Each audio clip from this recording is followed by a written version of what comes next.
This is the IBJ podcast for the week of December 10th, 2018. I'm Anthony Schoettle. The skies outside are gray, it's freezing cold, there's snow in the air, and we're here talking about bicycles and cycling. I'm here inside the palatial IBJ podcast studio with Kären Haley, Executive Director of the Indianapolis Cultural Trail, which oversees the Indiana Pacers Bikeshare program.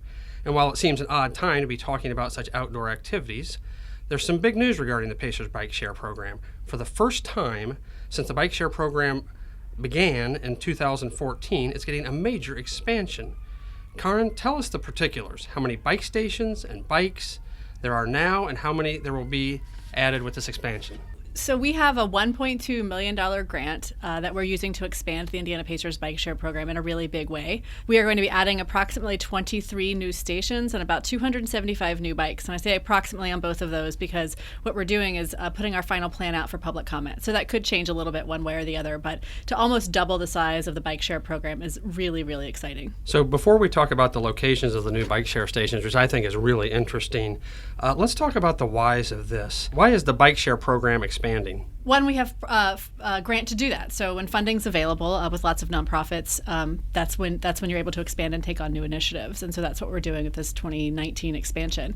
It's a federal grant that the city obtained for Bikeshare expansion, and we're doing that in a really meaningful way to expand access to the existing station, to provide bikes that are publicly available into the neighborhoods along our city's greenway and bicycle trail network, and to provide transportation options, recreation options, and different ways for people to get from point A to point B and experience in Indianapolis. When the Pacers Bikeshare program launched in 2014 with 25 stations, the stations were mostly located along the Cultural Trail, a dedicated greenway for bicyclists and pedestrians. This expansion takes a similar approach, with many of the new stations along or near the Monon Trail, the White River Trail, and the Central Canal towpath. Give me a little bit further on how the decision into the locations were made. Well, when we submitted the grant request several years ago in partnership with the city of Indianapolis, we wanted to use the data that we had available for when we were making that expansion request. And what we know is that people ride bikes when they feel safe, first and foremost, and comfortable with their surroundings. And in Indianapolis, we have 200 square miles and a great greenway system. And the Cultural Trail, as the downtown hub of that greenway system, was where we started the Bikeshare program. We've got great ridership for a city our size, and that's because, as you mentioned, we based that system on the Cultural Trail. The Cultural Trail is your guide for the existing footprint of the Pacers Bikeshare program. And so when we expand, we wanted to take what we know works well, and that is to stay on that protected, that separated path for bicyclists. And in Indianapolis, that is our greenway system. And the idea, as I understand it, is to get people and to allow people to be able to ride the bikes farther. So kind of explain the rationale behind that. Yep, so right now our 29 stations are all in the downtown area, on or within a block of the Indianapolis Cultural Trail. And so by expanding the system, you're putting bikes and bikeshare stations and access to bikes, and therefore, again, a transportation option, a healthy transportation option. You're putting that where people are, not just in the downtown area. So a lot of times people who live here, our residents say, oh, I use bikeshare only when I'm downtown. Well, that makes sense because that's only where the stations are right now. But I would use it if there was one close to my house, or I would use it if there was one where I go on weekends, maybe to Broad Ripple or Garfield Park. And so we're putting these stations and this access to Bikeshare in the areas where we know our residents want to be and where our visitors actually, we want to get them out and exploring our city as well. The notion of dockless Bikeshare stations has become more popular and has increased. I know there's a venture up at Purdue University, a couple of grad students, people within the tech sector, and how this works is, not that I'm an expert, but you use your cell phone, essentially your smartphone, to locate a bike. It could be almost anywhere. You essentially use it like you would a scooter or an Uber, and you can go, and you're not tied to a dock. I'm wondering if there's been any discussion among your organization about having a dockless program, or are we going in that direction? We've definitely discussed it. When we announced our plans for expansion, those are some of the things that we talked to the public about. But at the end of the day, station-based bikeshare is providing reliable transportation. You can walk out of your building, you can walk out of your home or the grocery store and know that you're going to have a bike available to you in a certain location. I know with dockless technology, you could ride a scooter, you could ride a dockless bike somewhere park it, go about your business, come back and it's not there, and then you don't have a way to get to where you're going. And so that's one thing that station-based bike share like Pacers Bikeshare does. It provides that it's affordable, but it's also that reliable form of transportation. For the record, I don't love the new wave of scooters coming into town, but a lot of people do. And I wanted to ask you how that has affected the bike share program. That's a great question that everyone usually starts off every conversation with me about right now. And it's exciting that Indianapolis, I think, has all of these mobility options for people to choose from. But we're just like every other community with a bike share system, and we have seen a decrease, primarily in our day pass revenue with the scooters and since the scooters have come to town. And that's an important delineation because we've got a great base of annual pass holders, our residents, people who live here, that continue to use bike share as their primary form of transportation, that they've come to depend on that, and that's really their transportation mode of choice. What are we talking about, Kären, when you talk about a decrease? Are we talking about a single percentage, a 10% dip? What kind of decrease have you guys seen? Again, specifically around our day pass revenue, it's around the 20 to 30% range. So that's significant. That huh? is pretty significant, and so I think that's why our expansion is really important for us in terms of being innovative, expanding to new parts of the city, and providing more access for people to use bikes and bike share specifically as a way to get around town. Despite the recent mania over the scooters, there is still a great deal of enthusiasm over the bike share program. Officials and business leaders in Broad Ripple said they are enthusiastically waiting the bike share program expansion in their area. So excited are some that a handful of the new stations will be privately funded. Kären, what kind of impact can these bike share programs have on communities? Our bike share program here has such a great source, is such a great source of pride in the community that we have people who stop in our office to tell us how their ride was. We have people who call us if they see a bike that looks a little bit out of place. Maybe they know the system is built around downtown and they see a bike headed north on the Monon and they say, hey, I just saw a bike, is that all right?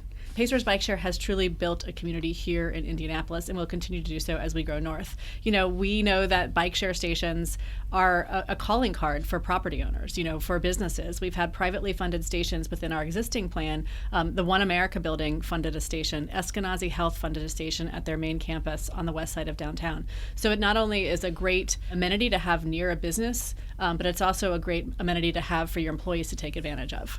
I was going to say, so, like Broad Ripple, for instance, let's use that as an example, since that's one of the areas where you're expanding.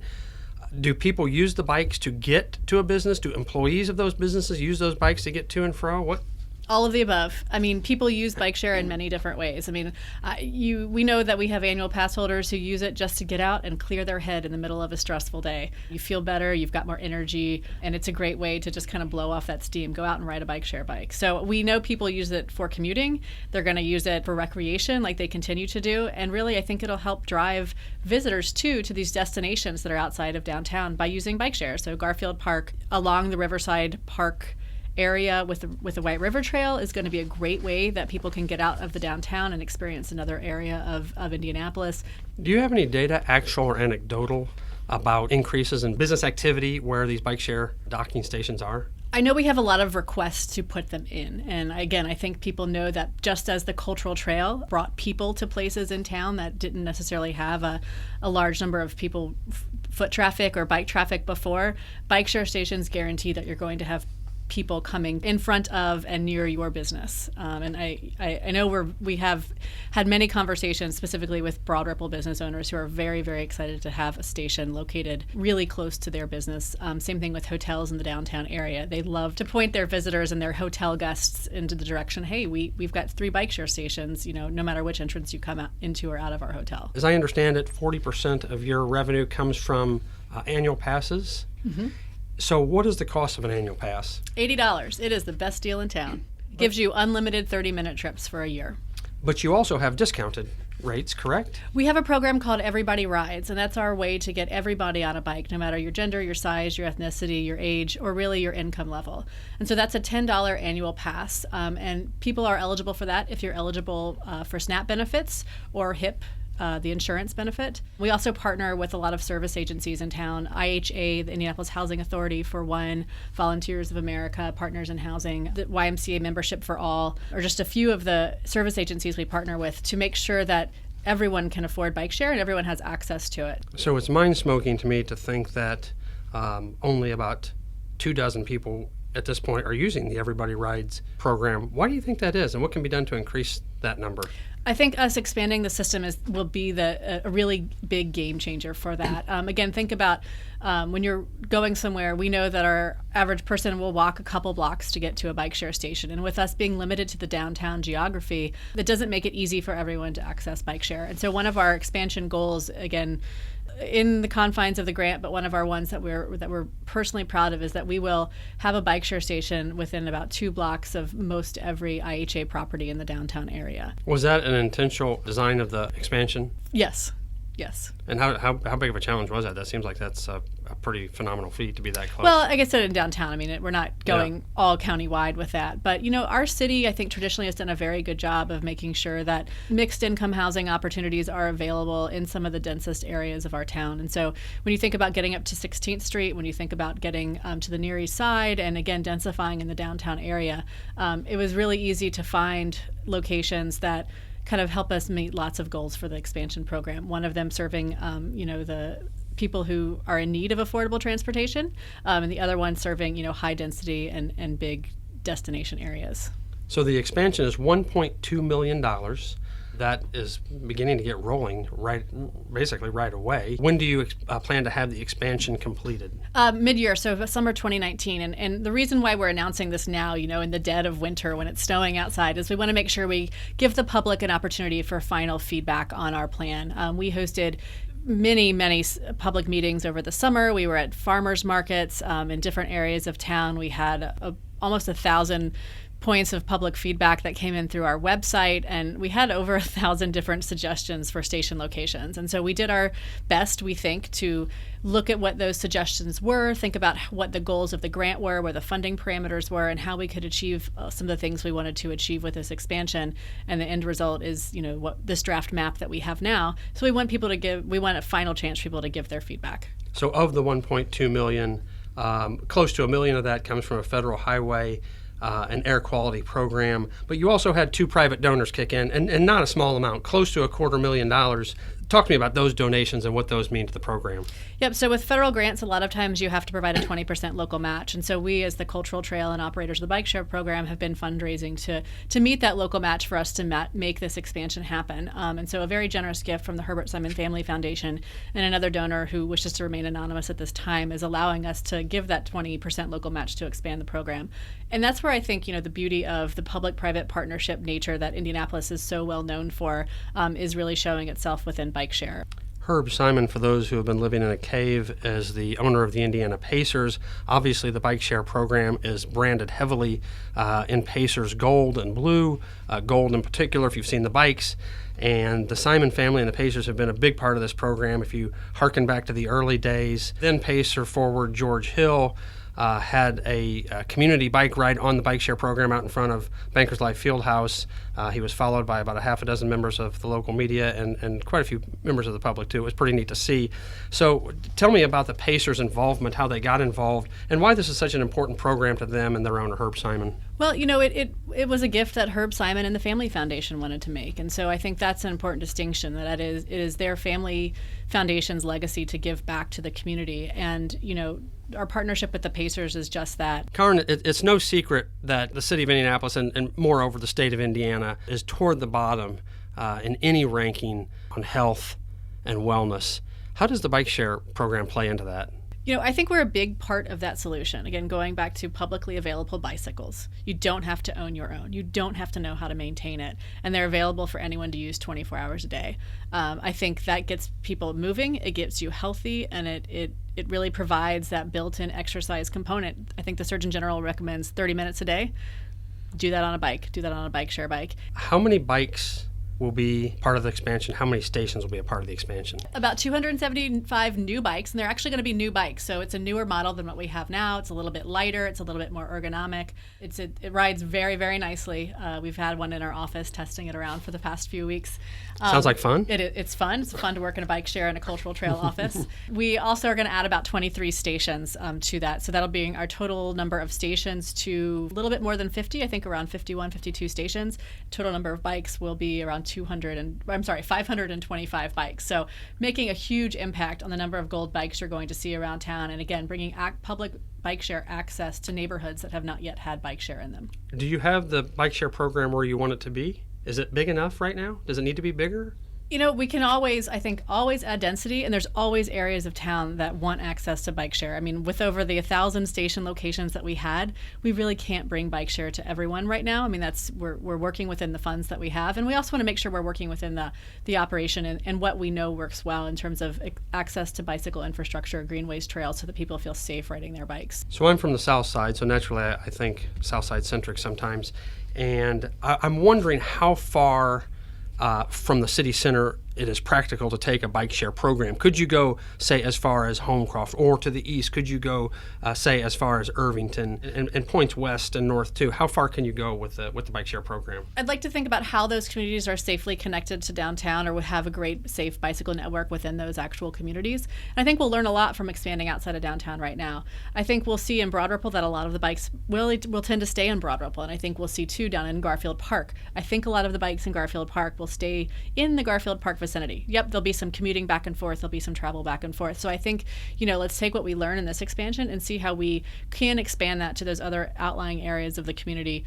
And are there other opportunities out there for more federal funding? I'd like to think so.